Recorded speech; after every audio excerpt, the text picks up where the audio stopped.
Hello दोस्तों, नमस्कार। Shri Balaji builder and interior में आपका स्वागत है।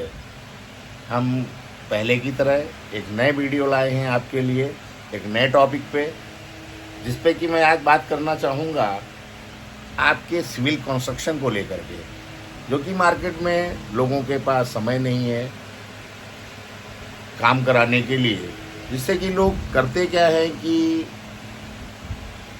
अपने मकान को बनवाने के लिए कॉन्ट्रैक्ट में देना चाहते हैं, विद मटेरियल, विदाउट मटेरियल। तो मैं उस रेट्स के विषय में आपको बताना चाहूँगा कि आज के समय में किस रेट पे काम होना चाहिए, क्या रेट्स एक रीज़नेबल प्राइस होता है जिस पे कि हम विद मटेरियल या विदाउट मटेरियल काम को क्लाइंट्स पार्टी को दिया जा सके। तो आज के समय में ये बहुत ही अच्छा टॉपिक है। जिन लोगों को इसके विषय में जानकारी नहीं है, फिर सबसे बड़ा मुद्दा आता है रेट। तो चलो ठीक है, रेट की बात हम लोग कर लेते हैं, बट रेट के साथ साथ में सबसे बड़ा ब्लंडर जो होता है वो ठेकेदार करता है मेजरमेंट में।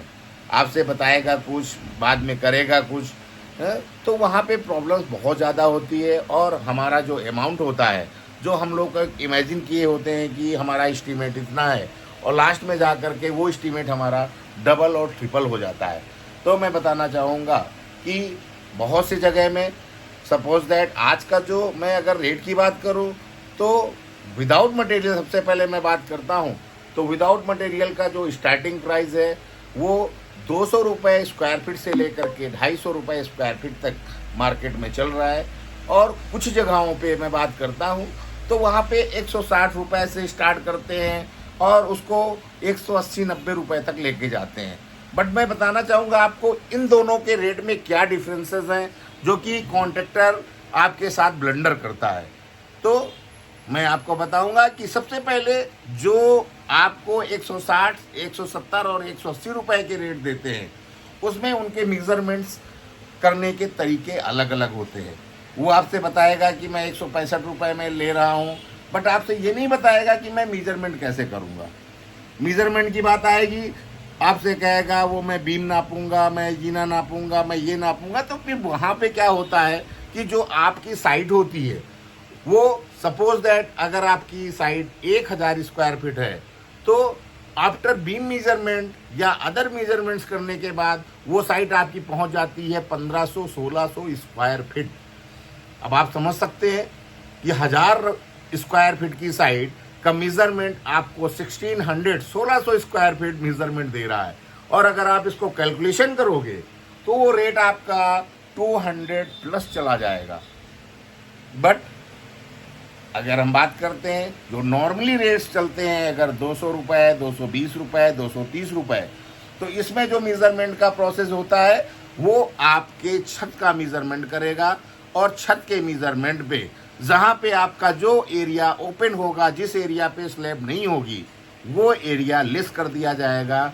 या बहुत लोग ऐसा करते हैं कि टोटल एरिया काउंट करते हैं कि मैं टोटल एरिया काउंट करूँगा और उसके बाद आपके रेट से उसको मल्टीप्लाई कर दूंगा। उसमें ना आपका जो है जीना काउंट किया जाएगा, ना कुछ काउंट किया जाएगा। बट कुछ लोग कहेंगे कि मैं उसके जीने काउंट करूँगा। भाई अगर आप स्लैब जीने का जो रिमेनिंग एरिया है अगर वो काउंट कर रहे हो, तो वहाँ पे जीने का एरिया मेजरमेंट करने का कोई प्रोसेस नहीं होता है। या तो आप उसको लेस करिए, उसके बाद आप जीने को मेजरमेंट करिए। तो ये आपके लिए बहुत ही इम्पॉर्टेंट चीज़ है कि किसी भी ठेकेदार को आप कॉन्ट्रैक्ट देते हैं तो सबसे पहले आप उसके मेजरमेंट का प्रोसेस ज़रूर पूछ लें, और उसके साथ साथ में उस रेट पे क्या क्या काम होता है। मैं अगर उसकी बात करूं मेजरमेंट्स में, जो आपको लेबर रेट के विषय में भी आज बताऊंगा, आपको विद मटेरियल का टॉपिक मैं किसी नेक्स्ट डे बताऊंगा।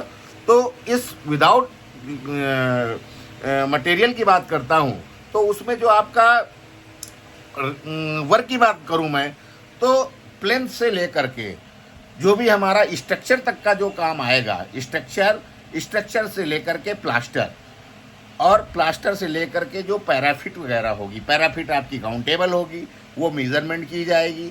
ममटी आपकी काउंटेबल होगी, वो मेज़रमेंट की जाएगी। बट उसमें से जो हमारे मतलब का वर्क नहीं होगा, जैसे कि मिट्टी है, मिट्टी आपको डलवानी है तो मिट्टी में जो लेबर वर्क लगेगा उसमें उसका कोई योगदान नहीं होगा। प्लस लाइट्स वगैरह है तो लेबर रेट में किसी प्रकार का कोई, ये सारी चीज़ें आपकी ये एक्सक्लूसिव होती हैं, ये इंक्लूडेड नहीं है। आपकी शटरिंग हो गई, आपके ठेकेदार की होगी, ठीक है, और जो भी सामान होता है टिम्बर से रिलेटेड वो सारा ठेकेदार का होगा। तो ये चीज़ें आपकी जो है ठेकेदार के अंडर में होती है, और ठेकेदार के जो अंदर में जो कंस्ट्रक्शन का काम होगा वो आपका प्लास्टर वर्क पूरा कंप्लीट करके देगा।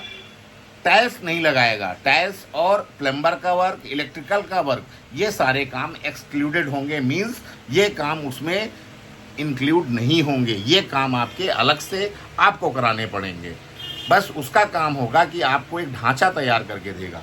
ढांचे में चीज़ें जो है मैंने आपको बताया, ब्रिक वर्क पूरा करेगा प्लिंथ से लेकर के।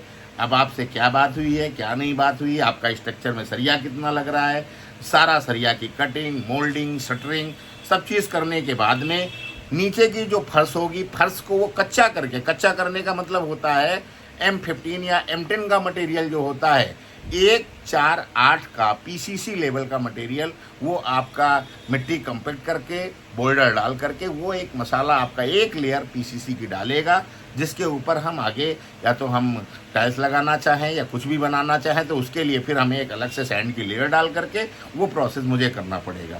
तो या तो और ऊपर की जो आपके फ्लोर की होगी, या तो आप उसका फर्श बनवा सकते हैं, या सबसे ऊपर जो फ्लोर बनेगा उसके टॉप की आपकी एक फिनिशिंग घोटाई जिसको बोलते हैं, वो छत की फर्श बना के देगा।